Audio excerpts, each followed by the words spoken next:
to Altitude Adjustment, the weekly podcast about people, politics, and professions. I want to thank you for joining me. It's Sunday, 2 p.m., October the 25th, and this is a special edition. We're talking to Ellen Meriwether. Ellen is someone that I met a while back, about 3 years ago, and she is in car sales in St. Louis, and she has definitely an interesting story to tell, and that's coming right up. Welcome to Altitude Adjustment.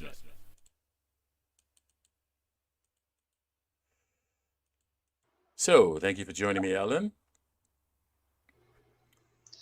Hi, Leon. How are you? I'm You're doing welcome. fine. So you go by Thanks for Mary. having me. Well, I really appreciate you coming on. Um, so just a moment ago, Ellen was sharing a video from the first interview that her and I did together. Warren has a podcast called City Jazz Sessions, and I was the interviewer for that, and Ellen was a guest, and she played part of that interview. It was quite hilarious. But It was so we've 2017. 2017, and um, we became Facebook friends, and I've kind of followed your career since then.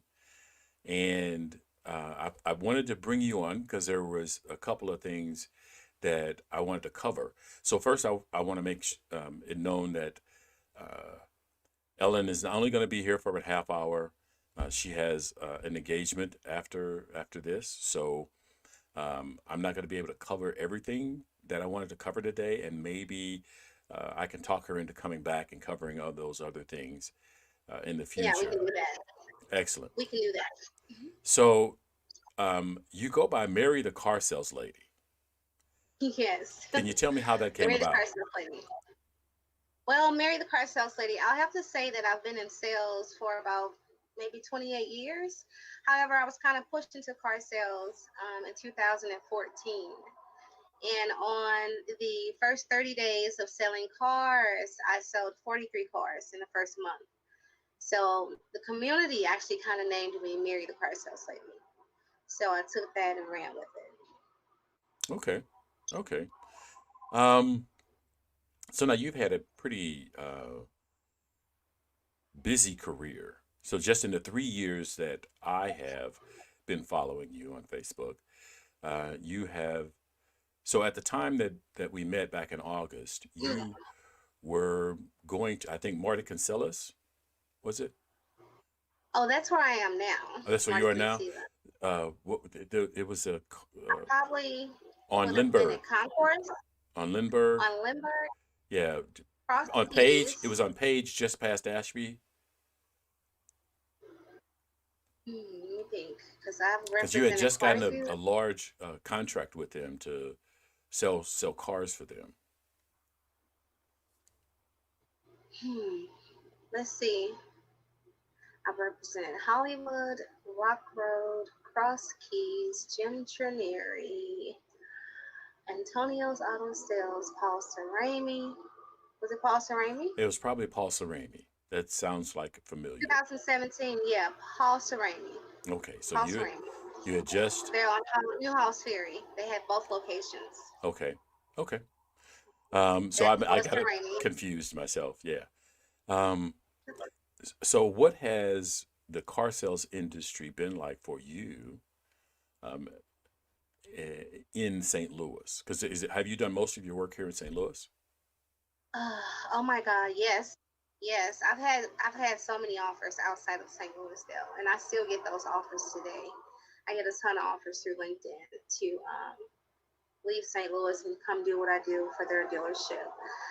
Um, car sales for me, first it was really fun, just getting out there and accommodating the community and helping them and educating them at the same time about credit and rebuilding or building and maintaining credit and making an affordable investment when you purchase a vehicle.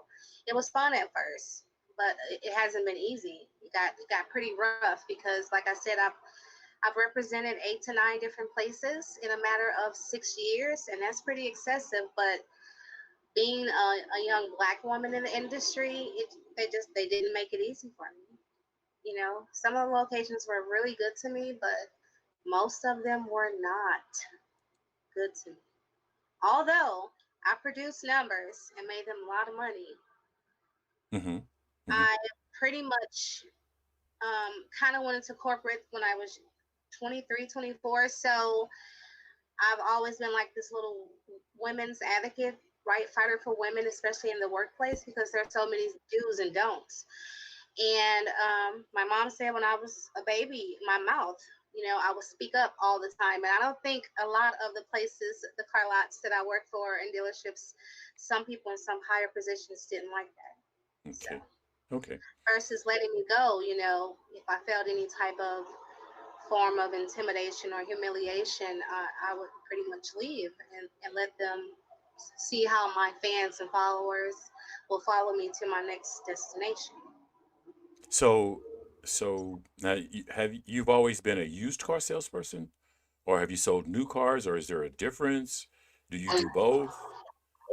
There's a huge difference, and today I do both. I've sold both new and used now.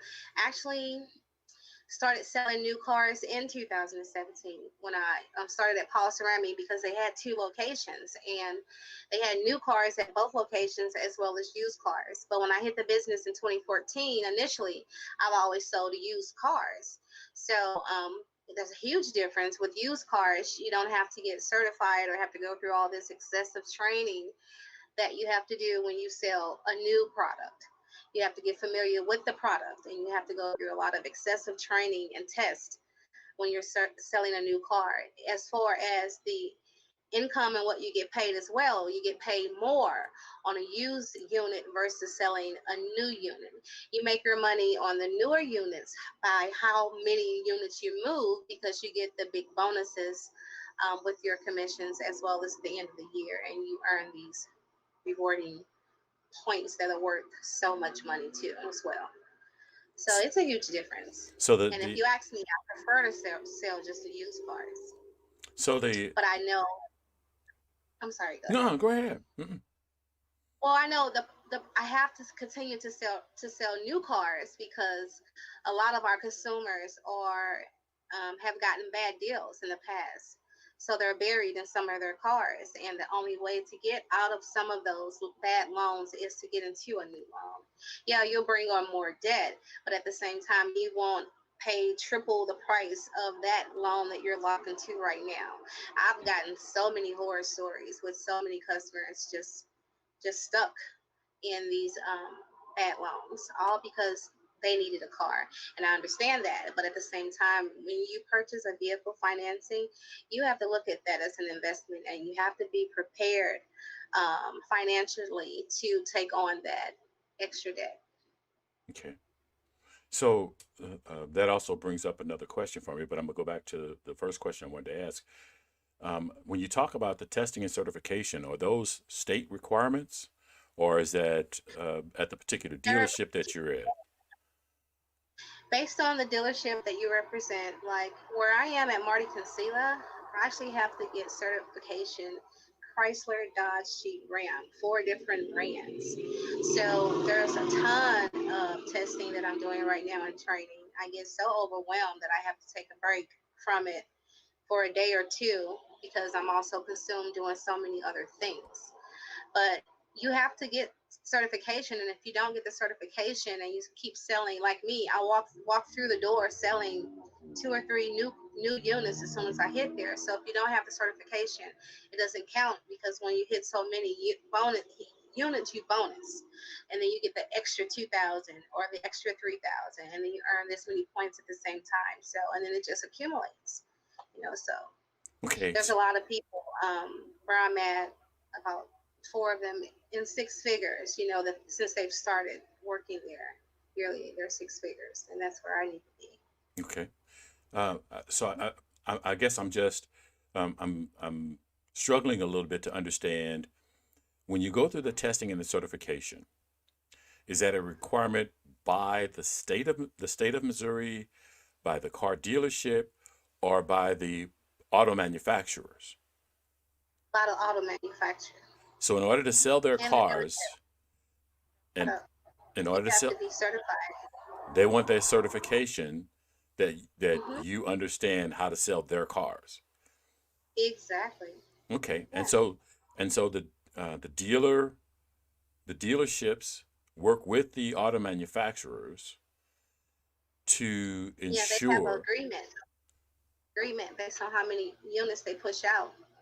So they too get a bonus based on how many units are pushed out. Just like the banks we work with, based on how many deals we close per month. The uppers get bonuses based on how many deals. Not alone just their set salary, they get a bonus on top of a bonus. Okay, okay, and one of the things that I have noticed in a couple of videos was that you talked about the team of people that you work with.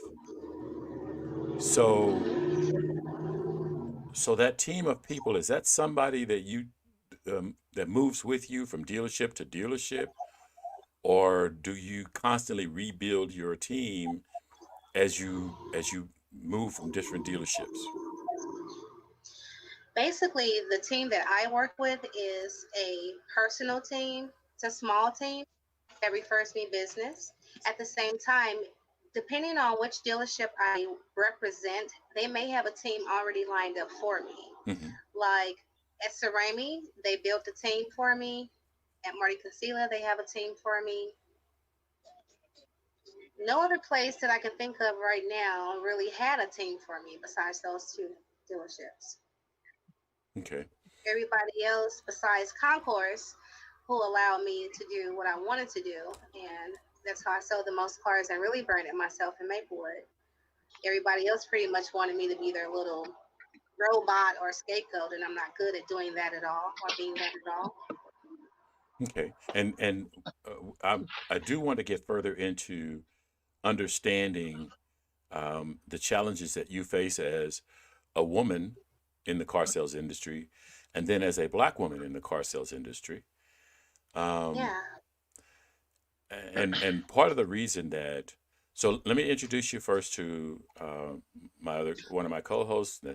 Uh, Warren, you know he's not here right now, and this Right. is Leonard. Leonard, this is Hello. Ellen Hi, Meriwether. Leonard. How are you? All right, madam. How you doing? Pretty good in you. Thank you.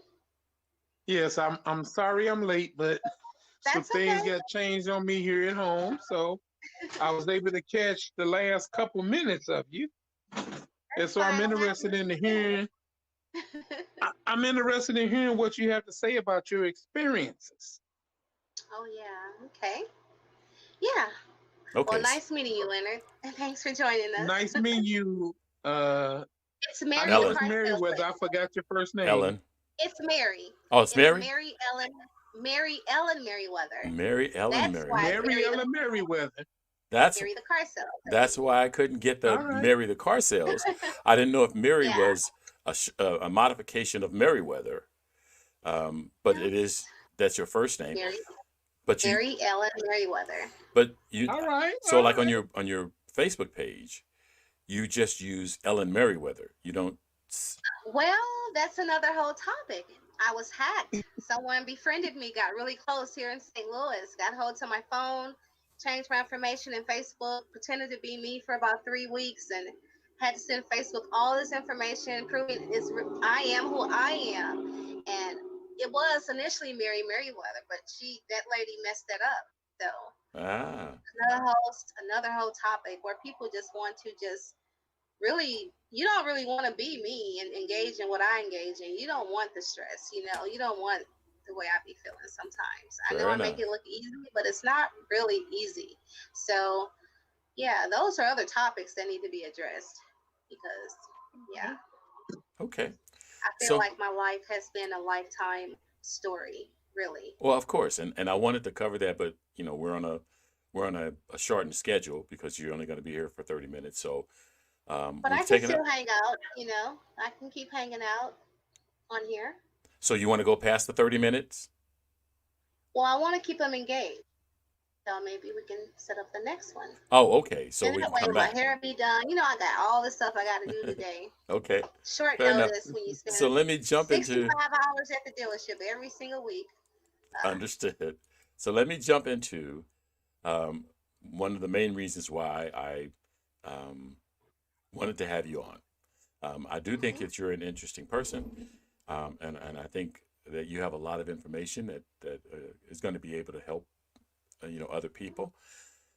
mhm, But one of the posts that you made on your Facebook account, this is what it how it read: "The guys are going to push me back into radio. I'm speaking out. Why are men in radio afraid to give me a radio interview? I will wait. If I know mm, you or do not know you and have reached out for a radio interview, what's the issue? I am going to remove and block you all. Don't take it personal, it's just business. I keep it's pushing. I'm not giving up no poo nanny. Don't care who you are." mm. Wow, I remember that post. So that Don't got, remember. go ahead. Huh. I don't remember how long it's been since I made that status, but I do clearly remember it. Okay. And it took me a while to even speak on that because selling all these cars, TV and radio found me. So when these opportunities came about, it seemed as if they wanted me to do other things for them to make things happen for me. And I'm just not the type to do that. So it was clear to me that that's what it was. So I would just keep it pushing. And when I say that I have reached out to so many people in St. Louis that have radio platforms or podcast platforms, and they were owned by males here, no one wanted to give me an interview. No one wanted to give me an interview. And when I say I don't typically reach out and ask a man for anything because I reach out to my man above, which is my Holy Father, I've reached out to probably any and everybody that I know here in St. Louis. And I meant what I said. I don't care if I went to school with them, worked with them, or knew them personally. If you did not give me the opportunity to share my story, and I know it's a story that must be told, then the hell with you. And that's how I honestly felt. It took me, I held that in for over a year because I feel like I've helped so many people and I've opened so many doors and I shared my platforms. So I would see them always engaging on my Facebook posts, but never giving me the opportunity that I gave them. I understood at some point what it really was because I have a lot of information and I didn't know. I'm like, if you give me the interview, you'll get my followers, you'll get my viewers. I mean, what is it really? So it all kind of started making sense to me. Even some of the bigger names here, celebrities, local celebrities, celebrities that are from here, I knew what it was, but I never went there. I just kept it pushing. I did business was always business for me, no matter how personal they end up trying to make it be. I caught onto it really quick and I would just shut it down. Just give me what I asked for. I'm just trying to share my story. I'm just trying to let the community know, especially women, especially buyers out there buying cars. There's so much that you need to know before you walk into a dealership and a woman that's working at a dealership because it hasn't been easy for me. When I tell you today, I am overwhelmed and exhausted with selling cars, but it's the community won't let me quit. They constantly call me for vehicles. So it's like, they're like, but you're Mary the car sales lady. But it hasn't been easy being Mary the car sales lady. So, so one of the questions that jumped out at me was, um, did anyone overtly or implicitly um, try to trade sexual favors for exposure? I would say, I would have to say, yeah, because they whispered in my ear and said it. Yes. And these And were, and I'm not asking names, but these were noted Because he's a local celebrity here. personalities Yeah. that propositioned you, Yeah. Hmm. and you feel that that you're not the only person, the He only did it woman more than that has once. encountered this. I'm sure. I'm sure. I'm sure. I'm not the only one. Because I see a lot on social media. I'm very active on social media, and I see a lot. But you'll never get me to take my clothes off for you for no type of exposure. Every gift that I have, God has instilled in me. I'm utilizing right now. I've been utilizing. So if I have to take my clothes off to get your approval, then I don't need the approval. It won't happen. Okay. Um. So you, but you haven't talked to any women who. First off, how many women do you know in car sales or used car sales here in St. Louis besides yourself? Personally, Hmm. personally, maybe three, three. That's been in the game for a while. Okay. Yeah. So so so women that come in to do used car sales or do car sales, and I'm just going to generalize and say car sales. I realize that there's new car sales and used car sales, and that they're Mm. distinct entities, and yet they're kind of blended. But so when the women come in, are they given a more difficult time to meet goals and objectives? Are they given enough support? Are they kind of left to fend for themselves? It really depends, and I say that honestly because it depends on your color. Okay. I've worked with plenty of women of a different race in car sales, new and used. Excuse me, my smoothie king is here. Okay. And I've seen the favoritism of the other the other race, being a Caucasian woman and being a black woman. I've actually spoken with the Dion Flowers on a couple of occasions personally about her years in car sales, and I practically cried when I spoke with her, sharing some of my experiences in this field. Because she too, along when she was younger, she's been in the game, I think 27 years, she said, experienced the same exact things that I went through. So yeah, I see the difference. And some of the car sales ladies that I know, they're fresh and new to it, but they've already did some very degrading things, with management that I'm very aware of, and the owners know that I'm aware of it. I've addressed them about it personally because I typically always have the owner's cell phone numbers. So I let them know it's reasons why I leave different places. That I just don't get fired. I mean, if I no longer feel comfortable, I'll just walk away. And if I'm not comfortable in the environment I am because I know what's going on around me, I too then walk away.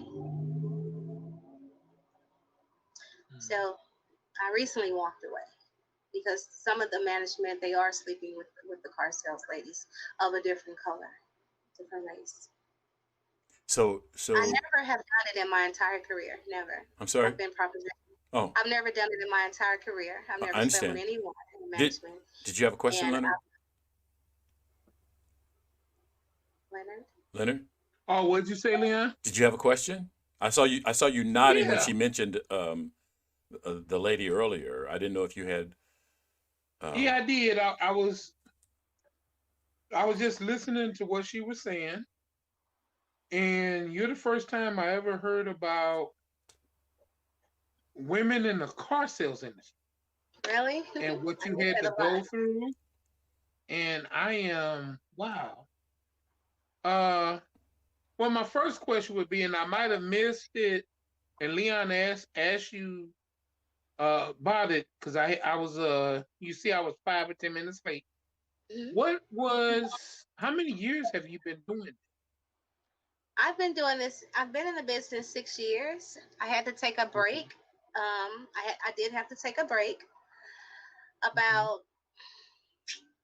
maybe 4 years into the business, I had to take a break because a lot of dealerships, there's huge dealerships, there's small dealerships, there's car lots, Mm-hmm. so with car sales, you're making commissions. And again, being a woman in the field and a black woman in the field, they may feel like, oh, she can't keep up with her commission or how many units she sold. And once one of the owners started dipping into my commissions, even though he had plenty of millions and millions, then I reached out to EEOC to make a call and shut the dealership down.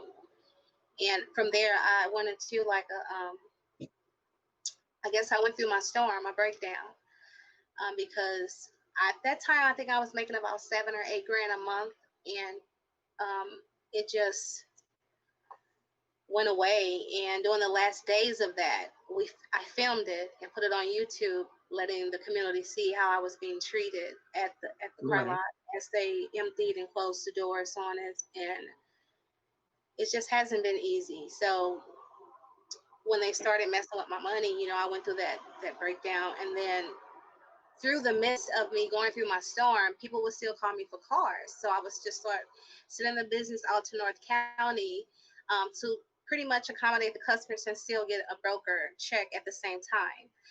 But Mm-hmm. God just kept telling me, just go back into the car business, and I went back into the car business, and I'm happy I am, but I'm already overwhelmed with it. Oh, okay. So you're leading into my second question for you. Uh, and if I'm hearing you correctly, God has kept you in the car business. Because I was about to ask you, what keeps you there? What God, keeps you pulling? What keeps you going? God, He keeps. It's like I have to be there, no matter how much I say. He's like, you can do TV, you can do radio, and you can do cars. You can do all this at the same time. When my passion and focus was really just pursuing television and radio. Again, to help others, to promote their product and advertise their product. But is a product that's always going to be wanted and needed.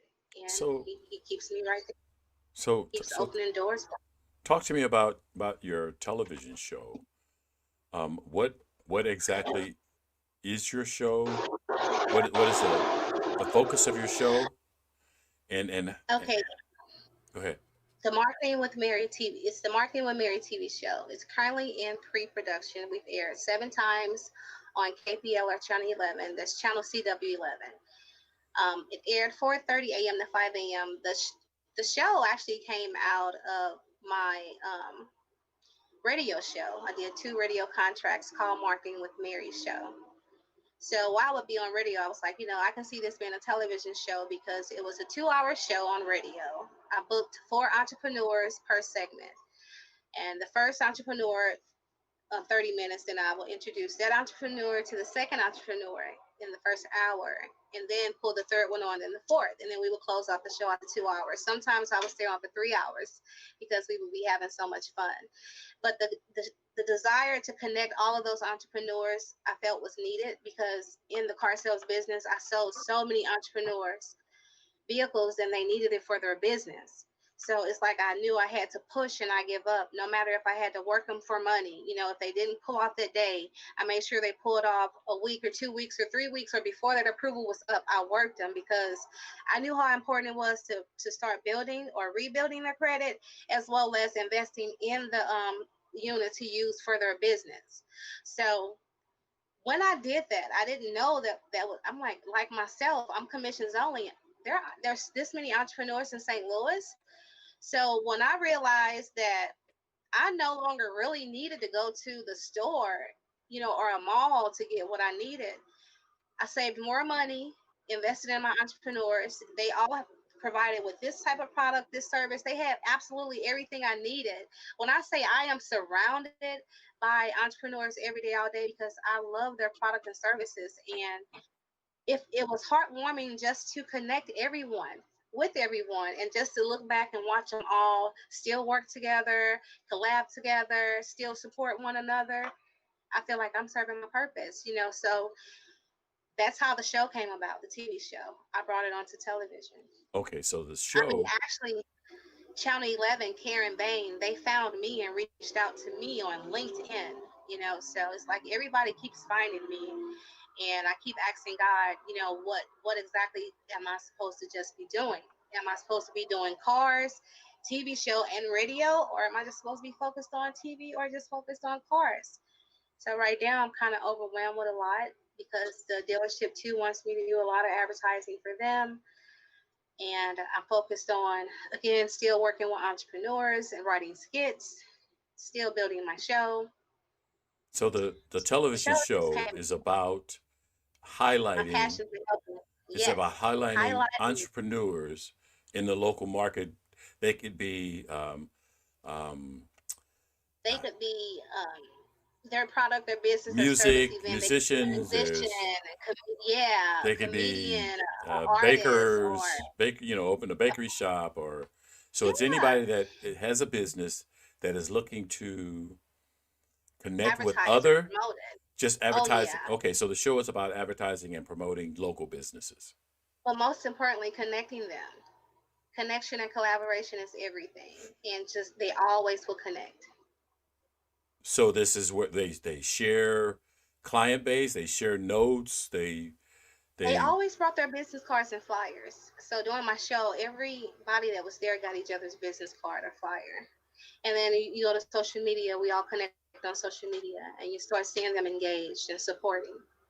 So okay, and it's a good feeling. they support each other by if I need this particular goods and services of someone else, then I know what business I can Where to get it contact from? to get. Okay, Yeah, pretty. Yes. When I say I see so much on social media, as soon as somebody say I need this, I know who to refer them to like instantly because I've dealt with that many entrepreneurs and very familiar with their products and services. So okay. I just refer business. So we've actually passed the 2:30 mark, past the 30-minute Yeah. mark. So I didn't know if you wanted Oh, to take off or you wanted to stay. I can say a little, maybe 5 more minutes, and then Okay. we can talk about what the next show is going to be about. Okay. We So, don't know that part yet, do we? huh? We don't know what the next show is going to be about yet, though. Now, when you mean next show, what do you mean? The next time that When you I come? return, the Oh, to next talk time to us. when I return. Okay.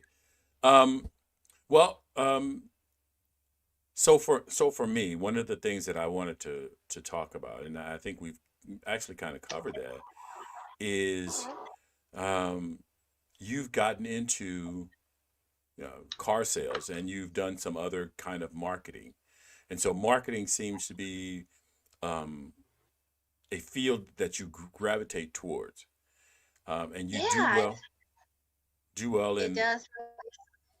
It Okay, does seem like I was always growing other big businesses, and I'm like, I can use my skills to help support my people and support smaller businesses. So let me market their products and services. And so, I also made it extremely affordable because I love to do it and it's fun. so one thing that used car salespeople have um, a um, what is the term, Reputation, reputation, reputation. Hmm. that that a lot of people, or that advertisers, believe it or not, mostly advertisers denigrate used car salespeople, and there's a lot of TV shows that you know that the used car salesperson is shady. And one of the things that you talked about earlier was that people are in bad deals Yeah. and getting out of bad deals. So they got into a bad deal by dealing with another used car salesperson. How do you manage that? I think that how did I manage not being the one that they looked at as a shady used car salesperson? Is that the question? Well, that Okay. is how do you manage that? So when people come to you, Well, I do know they for have a the fact expectation that you are going to be shady? that is true. That's how they look at pretty much all sales guys. So That's true. how do you manage to disarm that person and make sure that that when they walk away from you, that they know that they got the best deal that they could have gotten? Well, I think the first I'm always just friendly and upfront with them and honest at the beginning. And I let them know that I'm there to service them and their needs. Because I probe and I do ask the right questions, which will let them know that I care about what they're looking for. A lot of times consumers when they hit the car lot, they really can't afford the nicest car that they go up to. No, yes, I can afford it payment wise because they know how much money they bring in, but banks look at certain things in order to approve you for a vehicle and to determine if you can afford the vehicle because they look at debt ratio on your credit report and other factors play a major part. But I'm just pretty much honest with them. I answer all of their questions, address all of their needs, and I'm honest when I answer the questions. I'm very honest. I'm not the typical sales guy or sales lady because in this business they do want you to pretty much verbatim say what they say when you go behind the door. Approval finance, they want you to come out and say what they told you, exactly what to say verbatim. And I've personally been told, I know you didn't go out there, and no, I didn't, because I'm such an honest person. I can't look my customer in the face and tell them some blatant lie just to earn their business. And it happens all the time. I have worked with so many salespeople, especially the real smaller car lots where you're all right there together. So many salespeople that are just trained to just sounds like a sound on radio that just repeat over and over and over, and they tell the same every customer the same exact blatant lie. And that's another reason that I walk away too, because I'm like, I can't take this in. I'm an honest salesperson, and I'm surrounded by sales guys or young kids that are new to the game because they can be coached to say exactly what he said when you go out there and say this to this customer and say exactly the way I told you to say it. That's how they talk to you too. Tell me exactly the way I told you to say it when you go out there. They like to hire the younger individuals and train them and teach them, but I'm older, and even though I'm a woman in the business, I've been in corporate, so I've always been around males and males being dominant. So I stand up to them, per se. My mouth, I think my mouth gets me in trouble the most at most of these car lots and dealerships. It's my So, mouth so, um, or what comes out of it. sure. You've been in the business for a while, and I'm, you part of being in any industry is that you pick up skills of intuition. Someone Hmm. comes in, you have an idea whether they're going to be a sale or not. You have an idea of what kind of price range they're going to be, what kind of car they want to have. And so someone comes in and they want a particular car, and you think that there may be some challenges to them being able to purchase that car. That they may be able to afford the down payment and pass the credit check, but 6 months down the road, or a year down the road, or 5 years down the road, because car loans are like house loans now. They stretch out over Yeah, forever. That they may have some difficulty from sustaining this loan. How do you as a salesperson manage?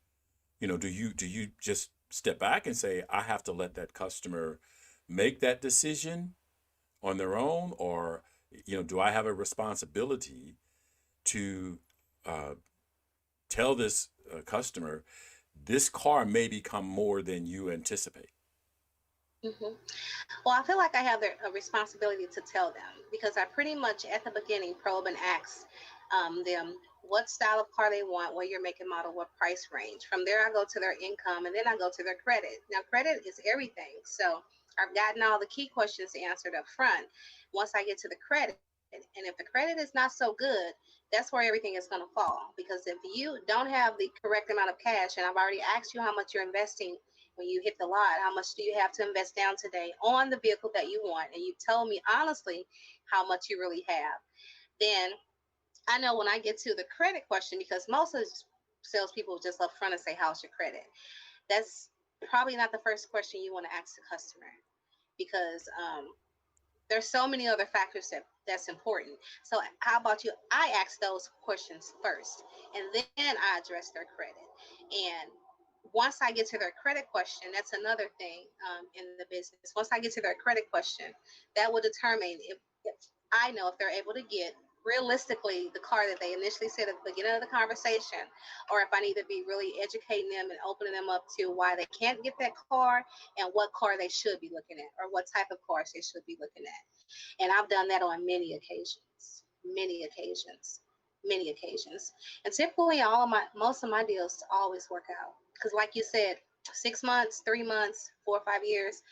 Typically, if I don't close them that day, they're normally closed within that 30 days. Within 30 days. And once I close them, I tell them, we see where their credit is, we look at the score, and I tell them realistically when I think they should come back and see me to talk about refinancing, whether it's a year, year and a half, 2 years. But I don't just let them take the high interest because they needed the vehicle and it's the vehicle they wanted and they accepted the payment. I don't just let them take that and just walk away. I leave them with some type of knowledge. Now, today, I also give them 3 booklets, booklets on credit repair, consumer rights and disputes, and vehicle financing. That's for each individual that I meet with now. I leave them with those booklets, some knowledge. So, what advice or what counseling or what encouragement would you offer to someone to look at um, and evaluate about themselves for purchasing a vehicle? Okay, I would first ask them to look at their stability. Stability is how long you've been on your job. If you've been hopping from job to job, banks look at that as you being non-stable. So stability is everything, as well as your income. Most banks want to see you. I know you hear the commercials, but most banks want you to make at least 2,000, 1,600 to 18 to 2,000 a month, realistically, to qualify for a basic car loan, not a Charger, Hemi, Challenger type, but just a basic car. And a basic car is normally a newer car with low miles. Like this is 2020, we're getting ready to hit 221. So the banks are going to want you to finance something like a 2017, 18, 19, and a 20. Now we're going to hit 21. They're going to want you to finance like a 18, 19, 20. So they like newer cars. A lot of people look at older cars thinking because they're cheaper, but it's hard to get financed. A lot of times customers are on the wrong unit. So you just have to educate the customer on pretty much everything. Okay. Did I answer that question? You answered it the way you answered it. So um, so my thought is you've got um, And they have to look at it as an investment. A lot of people just that's show the up and question. just need a That's what I'm car. talking about. So like Yeah, I they I just want to need go a out and buy a car, and car. I understand that. Right. Huh. I understand that they just need a car. I too was once in that situation. And I think that really pushed me into the car sales business. My sister Vanessa, she's Vanessa Goings on Facebook, but me and her both heard the commercial on TV, $100 down, or was it $99? It was one or the other. But we both heard those commercials. We both ran out and bought vehicles. Both of our vehicles had issues. This company was Car Hop. They were known as their finance company was UAC, but they're like bankrupt now, so they're no longer in existence. But they put those on our credit reports, those bad loans, bad cars, warranties that they didn't honor, and we got them off our credit reports, me and her. But at the same time, I think that's what really pushed me into, because I said that sales guy knew he sold us bad products. We both went at the same time, and again, that commercial, we fell for it, and we ran in there and got a bad loan because we needed a car.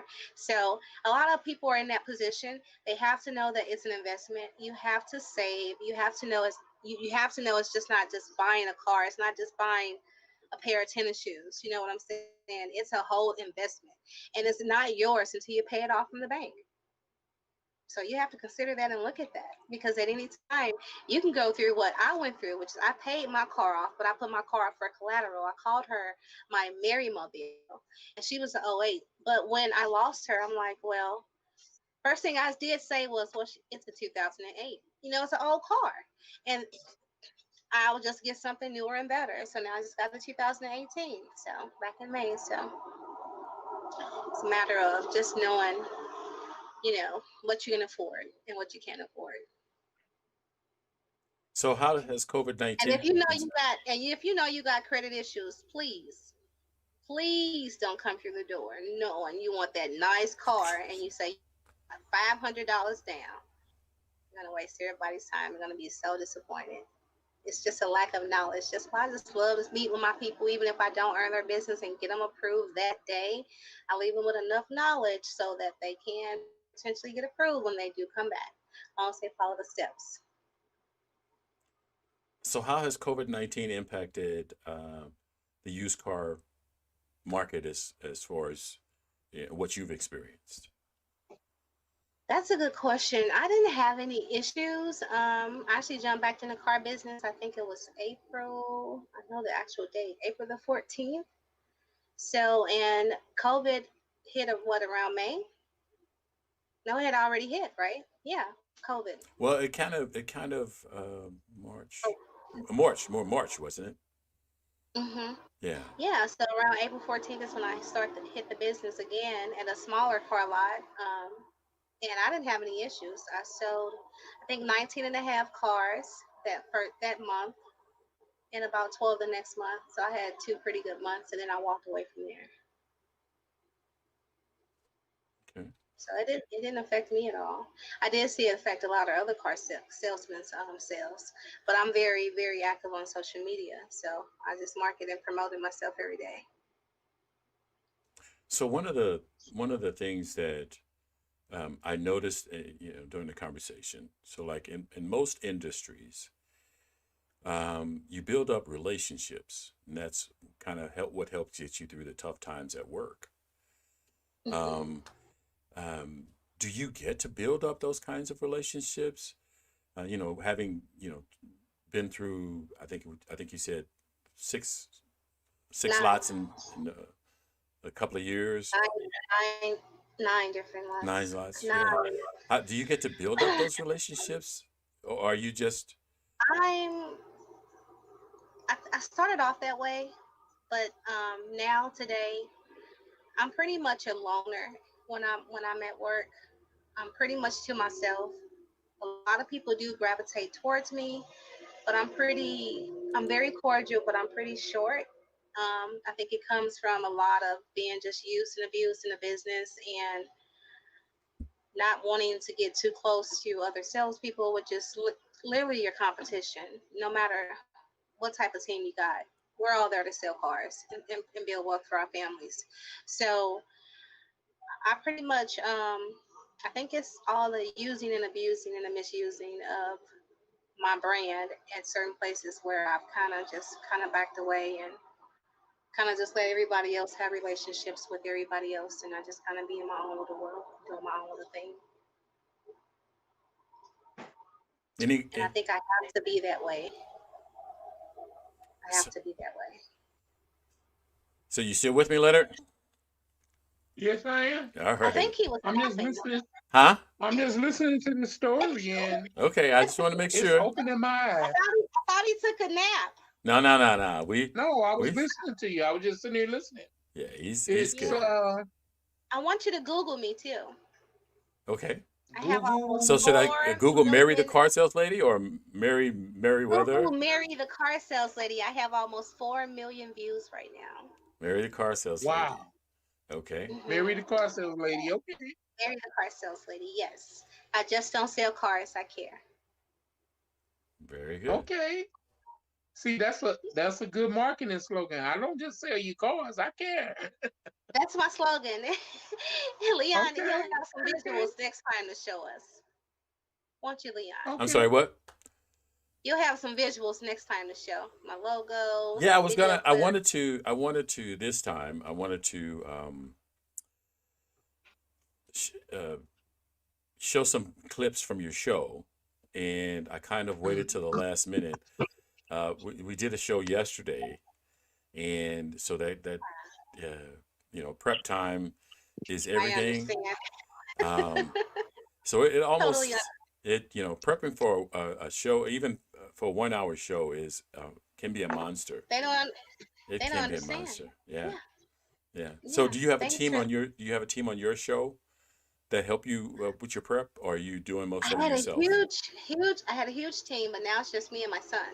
Hmm. I actually haven't had time to meet with other people because I took this big position at Marty Concealer, and I've been consumed with training, selling new cars, selling used cars, doing advertising. So So now, um, so you does your testing and your test results and certifications, does that transfer to different car lots? So like if you get certified with Chevy, mhm. and then you go to another car lot that sells Chevys. I mean, if they sell Subarus, that's not going to matter. But if they sell Chevys, is that Right, you're certification then transfer? you're good. Okay. Yeah, because you'll have your certifications. You're already Chevy certified. And how long does that certification last? That's a good question. I've never been certified. I just keep selling the new cars. So I'm going through training now. Okay. Even when I was at Cerami selling new Kias and Fords, I still never finished the training. I was just selling the cars. Okay. Okay. So I kind of went into this one saying I'm just going to get all the training out the way, but I'll walk right through the door selling used and new vehicles. So my guess is you are comfortable that being a used car salesman is a worthwhile career move. Would you say It's yes? very worthwhile. So Yes. what advice would you provide an up and coming superstar salesperson about getting into the industry? Well, I will let them know that I am here to let them know if they want any help. Actually, I get so many offers still from so many different dealerships here. So if they want to know who's hiring, they can reach out to me. I can let them know what places they can reach out to. Probably they can land a position and I can help them from afar, and help them build a career in car sales because it's definitely a great career to be in. That's So why during COVID, during COVID for 2.5 months, I made like $21,000 in two and a half months during COVID. I had no problem selling the cars. So so you can part make 6 figures if you just focus mhm. and just sell all the cars So easily. part of what you've had to do is learn to be um, to not necessarily depend on uh, relationships in your workplace. So I'm guessing that's one of the criteria that you're going to share with, somebody who's potentially interested in becoming a car salesperson is that, be prepared to not necessarily have these long lasting um, co-worker relationships. Yeah, relationships because you're just there.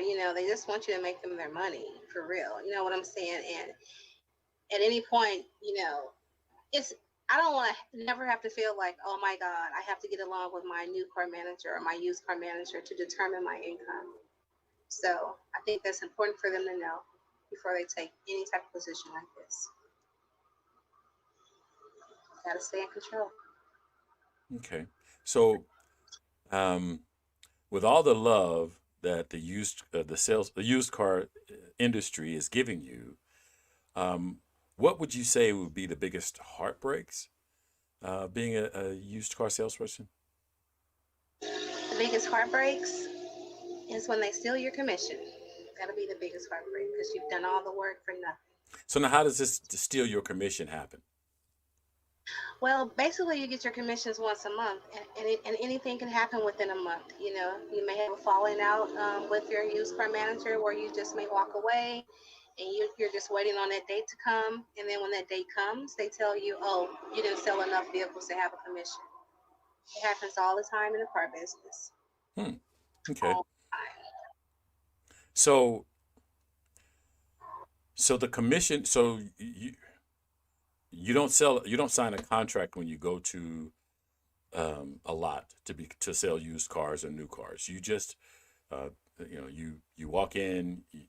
You tell them I'm the greatest thing since sliced bread. I'll sell every car on this lot, and and they go Yeah, and they go you yeah, can say that. huh? You can say that. You can say that, I guess. Like I said, I've represented so many, and a lot of the smaller car lots. I have a lot of. They'll hire any. They'll just hire them in and just hope they can sell a car. So Yeah. so now you sell a car, um, and so you go through, you sign the paperwork. Um, does the dealership then note that they owe you commission if this sale goes through? Yeah. We get what we call a washout sheet, and based on if you get your commission twice a month or once a month. A lot of dealerships are now leaning towards once a month commissions versus twice a month. So now you just get twice a month draw and one commission check. And your when you get your commission check, your draw that you've gotten for the month, those two comes out of your commission. So in reality, you're always just paying yourself when you're selling cars. If you don't sell enough cars, dealerships will let you go because you'll be put in the hole. You put Okay. yourself in the hole. So Now, go ahead. No, go ahead. I heard you before. You were talking, and you were saying, like, when you were talking about the dealership stealing your commissions, they require you to sell so many cars before you even get a commission, or is it just a flat commission rate? Each car you sell, you get paid. There Good is a question. each location does require a goal. They set a goal for you monthly. Dealership, each dealership or car lot has an expectation of how many cars you need to sell per month, and then they also have a percentage of what you will make off each unit that you sell, and those vary. You may get 20%, 25, 30, or 35% commission off the gross of the unit, as So, well as that monthly goal that they set for you. okay. So I'm thinking now, just my way of thought. So you tell me how far I am off base. Okay. They expect you to sell so many cars, and it depends on what we would call foot traffic. How many customers come in to talk to you about buying cars or whatever. Now, if there's not a lot of foot traffic and all the salespeople can't don't sell this amount the dealership made, basically who gets blamed for that? Is that, oh yeah, well, we're not going to take any effort against you or any punishment against you because we just didn't have a lot of people come into the dealership? Or are you, the salesperson, responsible for trying to bring in people to this dealership? That's a really good question. And me personally will have to say, I would actually have to blame it on both. Because being a salesperson and selling cars, you do have to create your own business, your own repeats, your own referrals. And at the same time, the dealership too has a budget of advertising dollars. So they need to be putting their advertising dollars in the right places where traffic is coming through their door. Because here in St. Louis, there's so much competition, you have to give them a reason to come directly through your door. And if you're not advertising and putting those dollars in the right areas, then you're going to have no traffic. So you're not going to blame moi, the salesperson, because I'm always doing my part and I'm not doing Right. anything differently that I haven't done. So if you have salespeople there that's not active on social media, then talk to them about doing that. Have a meeting to share that and share some ideas about that. But in any case, also the dealer, the business themselves have a budget monthly, quarterly budget, whatever they want to call it. You know where you're putting your dollars. You may need to rearrange some things and try some different strategies because what you're doing currently apparently is not working. So I would definitely blame first the dealership. If I wasn't doing my part, I blame myself. But I have to blame them. And if there are other salespeople that are not engaged in social media, and there's so many that are not, I would have to blame them as well because you should be creating your own wealth. Okay, now when it comes to that, in your experience, have the dealerships usually taken out that in that situation, take action against a salesperson, such as getting rid of them, saying that you didn't sell enough cars, even though there's hardly any foot traffic coming through the location? Yeah, it's happening all the time. Yep, all the time. Very revolving door with car sales. I've seen so many go in and out.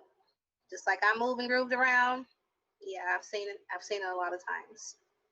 Okay. So And that some just can't. Some places don't advertise. Some advertise, the right way, some advertise the wrong way. And it's just a matter of, and then again, me being a young Black woman in the field, I have plenty of suggestions, but they're not always listening to me. You know what I'm saying? So I Right. just keep quiet. I just keep quiet and just do Mhm. what I do. so I've So, got what one would be final. an example? Oh, I'm I sorry. got I usually yeah, say, I we've reached always our say, time limit. they'll figure it out. Okay, well, it's been so much fun. I have thoroughly Definitely. enjoyed you.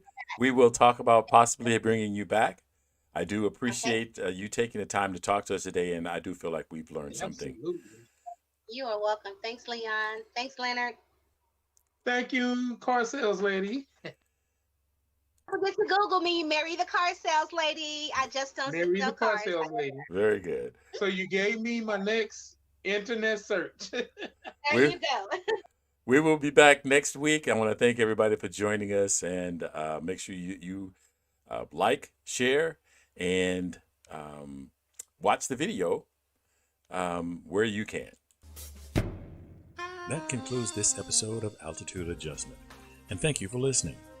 This podcast is streamed live on YouTube and Twitch.tv and is designed for listener interaction. Visit the website, thelionsdenstl.wixsite.com/home to join the discussion. The audio version of Altitude Adjustment is available where you get your podcasts, including Stitcher.com, the iTunes Store, and the Google Play Music Store, to name a few. Remember that the internet is powered by your likes, shares, and comments. So please like, share, and comment on this and other episodes of Altitude Adjustment, because it matters. And as always, look out for the other guy, because they may not be looking out for you.